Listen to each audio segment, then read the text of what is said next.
يا حبيب الله হুজুর يا رسول الله يا حبيب الله হুজুর আমি আপনার সমস্ত সুন্নাতগুলোকে পুঙ্খানুপুঙ্খানুভাবে আদায় করেছি يا رسول الله يا حبيب الله হুজুর আমি আপনার সমস্ত সুন্নাতগুলোকে যথার্থভাবে আদায় করেছি يا رسول الله يا حبيب الله হুজুর কিন্তু আমি আপনার একটা সুন্নাত আদায় করতে পারিনি তাই আমি সাদ কাঁদতে লেগেছি আল্লাহর নবী সাহাবা হযরত সাদ সালামী রাদিয়াল্লাহু তাআলা আল্লাহর নবীকে বললেন ইয়া রাসূলুল্লাহ ইয়া হাবিবাল্লাহ হুজুর ইয়া রাসূলুল্লাহ ইয়া হাবিবাল্লাহ হুজুর আমি আপনার সুন্নতকে পালন করেছি কিন্তু একটা সুন্নত পালন করতে পারিনি আল্লাহর নবী হযরত মুহাম্মদ সাল্লাল্লাহু আলাইহি ওয়াসাল্লাম তখন সাদকে জিজ্ঞাসা করলেন বাবা সাদ তুমি সমস্ত সুন্নাতকে আদায় করতে পেরেছো একটা সুন্নাত আদায় করতে পারোনি সেটা কি বাবা সাদ আল্লাহ নবী সাহাবা হযরত সাদ সালামী রাদিয়াল্লাহু তাআলা আল্লাহ নবীকে বললেন ইয়া রাসূলুল্লাহ ইয়া হাবিবাল্লাহ হুজুর ইয়া রাসূলুল্লাহ ইয়া হাবিবাল্লাহ হুজুর আমি আপনার সমস্ত সুন্নাতকে পালন করেছি কিন্তু একটা সুন্নাত পালন করতে পারিনি সেটা হলো কি আল্লাহ নবী সাহাব বললেন আল্লাহ নবী সাহাবা হযরত সাদ সালামী রাদিয়াল্লাহু তাআলা বললেন ইয়া রাসূলুল্লাহ ইয়া হাবিবাল্লাহ হুজুর আমি এখনো পর্যন্ত শাদী করতে পারিনি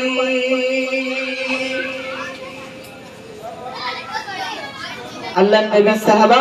হযরত সাদ সালামী রাদিয়াল্লাহু তাআলা আনহু তিনি বললেন ইয়া রাসূলুল্লাহ আমি আপনার সমস্ত সুন্নাতগুলোকে যথার্থভাবে পালন করেছি কিন্তু একটা সুন্নাত আদায় করতে পারিনি তাই আমি সাদ বসে কাঁদছি আল্লাহর নবী হযরত মুহাম্মদ সাল্লাল্লাহু আলাইহি ওয়াসাল্লাম হযরত সাদ সালামীকে জিজ্ঞাসা করলেন বাবা সাদ তুমি কি পালন করতে পারোনি বাবা তুমি ঢুকতে কাঁদছো আল্লাহর নবী সাদ রাদিয়াল্লাহু তাআলা আনহু বললেন ইয়া রাসূলুল্লাহ আমি এখনো বিবাহ করতে পারি ইয়া রাসূলুল্লাহ আমি এখনো বিবাহ করতে পারি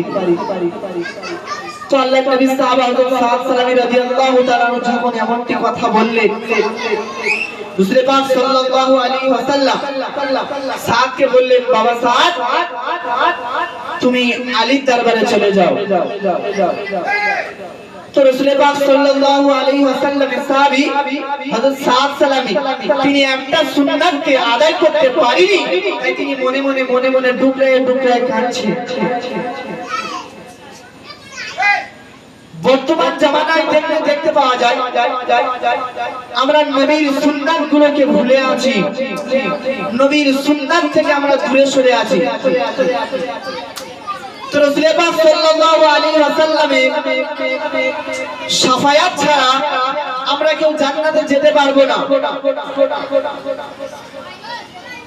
রাসূল পাক সাল্লাল্লাহু আলাইহি ওয়াসাল্লামের সুপারিশ ছাড়া একটা উম্মত জান্নাতে যেতে পারবে না তো রাসূল পাক সাল্লাল্লাহু আলাইহি ওয়াসাল্লামের সুন্নাতকে কিভাবে আমরা ভুলে থাকতে পারি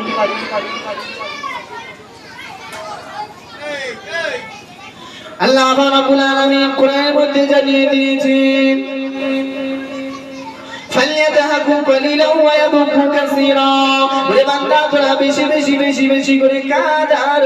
কম করে হাস কারণ আমি আল্লাহ রাব্বুল আলামিন তোদের কান্নাটাকে বেশি পছন্দ করে থাকি তোদের কান্নাটাকে বেশি ভালোবেসে থাকি আল্লাহ রাব্বুল আলামিন আমাকে আপনাকে দুনিয়াতে পাঠিয়েছে আমাকে আপনাকে পৃথিবীর জমিনে পাঠিয়েছে যাতে করে আল্লাহ রাব্বুল আলামিনের ইবাদতগুলোকে যথার্থভাবে পালন করতে পারি আল্লাহ রাব্বুল আলামিন আমাদের দুনিয়াতে পাঠিয়েছে আল্লাহর হুকুমকে পালন করার জন্য নবীর সুন্নাত তরিকায় চলার জন্য তো এমন একটা জামানায় এসে পড়েছি নবীর সুন্নাতকে ভুলে গিয়েছি আল্লাহর হুকুমকে ভুলে গিয়েছি রাসূল পাক সাল্লাল্লাহু আলাইহি ওয়াসাল্লাম একদিন মসজিদুন নববীতে বসে আছে আল্লাহর নবী সাহাবা হযরত আলী কাররামাল্লাহু ওয়াজহাহু আল্লাহর নবীকে জিজ্ঞাসা করলেন, ইয়া রাসূলুল্লাহ, ইয়া হাবিবাল্লাহ, হুজুর আমি আলী কি শিকারে যেতে পারি? তো আল্লাহর নবী সাহাবা হযরত আলী রাদিয়াল্লাহু তাআলা আনহু আল্লাহর নবীকে জিজ্ঞাসা করলেন, ইয়া রাসূলুল্লাহ, আমি আলী কি শিকারে যেতে পারি? তো রাসূল পাক সাল্লাল্লাহু আলাইহি ওয়াসাল্লাম বললেন, বাবা আলী, তুমি শিকারে যাবে, কিন্তু তোমাকে তিনটে দিক দেখিয়ে দিচ্ছি, তুমি তার মধ্যে দুটো দিকে যাবে আর একটা দিকে যাবে না। আল্লাহর নবী সাহাবা হযরত আলী রাদিয়াল্লাহু তাআলা আনহু আল্লাহর নবীকে জিজ্ঞাসা করলেন, ইয়া রাসূলুল্লাহ, ইয়া হাবিবাল্লাহ, হুজুর, ইয়া রাসূলুল্লাহ, ইয়া হাবিবাল্লাহ, হুজুর আমি আলী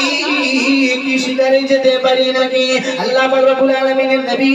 হযরত মুহাম্মদ সাল্লাল্লাহু আলাইহি ওয়াসাল্লাম তখন আলী রাদিয়াল্লাহু তাআলা আনহুকে বললেন, ও বাবা আলী, তুমি শিকারে যেতে পারো বাবা আলী,